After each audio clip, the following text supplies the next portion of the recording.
નમસ્કાર। આજે એક ખેતીના મહત્વના મુદ્દા ઉપર વાત કરવી છે। સતત છેલ્લા 4 દિવસથી ધોધમાર વરસાદ પડ્યો છે।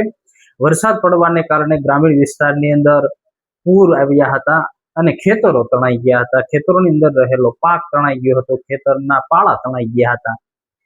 અમરેલી જિલ્લાના સાવરકુંડલા, રાજુલા, જાફરાબાદ વિસ્તાર હોય, ખાંભા વિસ્તાર હોય, ધારી વિસ્તાર હોય, ઉપરવાસની અંદર પણ બગસરા વિસ્તારની અંદર પણ થોડો વરસાદ પડ્યો છે। તો ખાસ કરીને લીલિયા છે, દામનગર છે, લાઠી વિસ્તારની અંદર પણ વરસાદ પડ્યો હતો અને વરસાદ પડવાના કારણે ખેડૂતોએ જે વાવેતર કર્યું હતું, વાવેતર કરેલો પાક નષ્ટ થયો છે।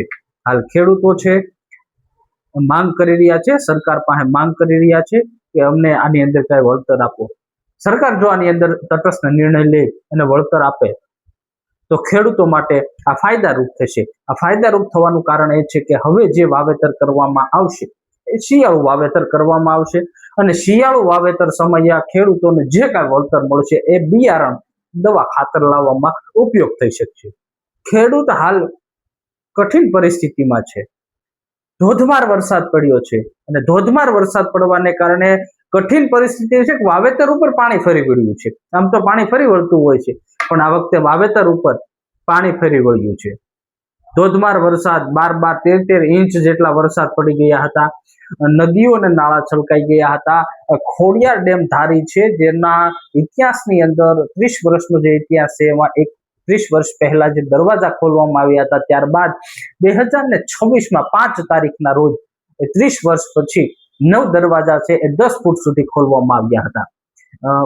સાથે જ અત્યારે મંત્રી કૌશિકભાઈ વેકરિયા તેમજ 5 ધારાસભ્યો છે એ હાલ ગ્રામીણ વિસ્તારની અંદર સતત મુલાકાત લઈ રહ્યા છે, પરિસ્થિતિનો તાગ મેળવી રહ્યા છે અને ક્યાંય ને ક્યાંય સરકારની અંદર રજૂઆત કરશે। તો સાથે જ તમામ ધારાસભ્યશ્રીઓએ પત્ર પણ પાઠવ્યા છે કે અમારા ખેડૂત છે એને ક્યાંય ને ક્યાંય વળતર આપો, સહાય આપો।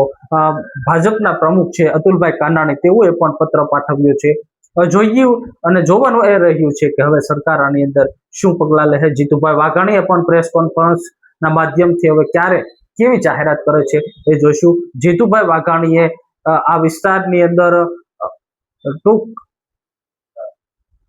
જીતુભાઈ વાઘાણીએ બધા ધારાસભ્યો અને તમામ અધિકારીઓ સાથે વિડીયો કોન્ફરન્સના માધ્યમથી કૌશિકભાઈ બંને હતા અને તેઓએ પરિસ્થિતિનો તાગ પણ મેળવ્યો છે અને આજે ગુજરાત સરકારના અમરેલીના જે ધારાસભ્ય છે કૌશિક વેકરિયા મંત્રીશ્રી છે અને મંત્રીએ પણ આજે અમરેલી જિલ્લાના તમામ તાલુકાના પ્રવાસે હતા અને તેઓએ પરિસ્થિતિનો તાગ મેળવ્યો છે અને આપણે હવે એ જોવાનું રહ્યું છે કે સરકાર ક્યારે આની અંદર સર્વે કરાવશે।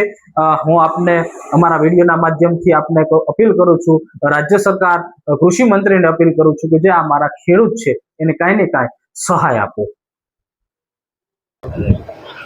જે રીતે 2 દિવસ પહેલા અમરેલી જિલ્લા, સૌરાષ્ટ્ર અને ગુજરાતની અંદર જે રીતે વરસાદ થયો, ખૂબ વરસાદના કારણે અમરેલી જિલ્લાના ઘણા ગામડાઓમાં ખૂબ મોટું ખેતીમાં અને રસ્તાઓ ઉપર ખૂબ મોટી નુકસાની પણ થઈ છે। આપણા રાજ્યના યશસ્વી મુખ્યમંત્રી આદરણીય ભૂપેન્દ્રભાઈ પટેલ સાહેબની સૂચના અનુસાર દરેક મંત્રીઓ પોતાના વિસ્તારના પ્રભારી ક્ષેત્ર વિસ્તારની અંદર વિસ્તારની મુલાકાત રહી છે। જે રીતે રોડ રસ્તા ખરાબ થયો તો તાત્કાલિક અધિકારીઓ સાથે સંકલન કરી અને તાત્કાલિક ધોરણે બધી જ કામગીરી શરૂ થઈ જાય પ્રકારે જિલ્લા વહીવટી તંત્રએ પણ બધી સૂચના આપીને બધી કામગીરી પણ ચાલુ થઈ ગઈ છે।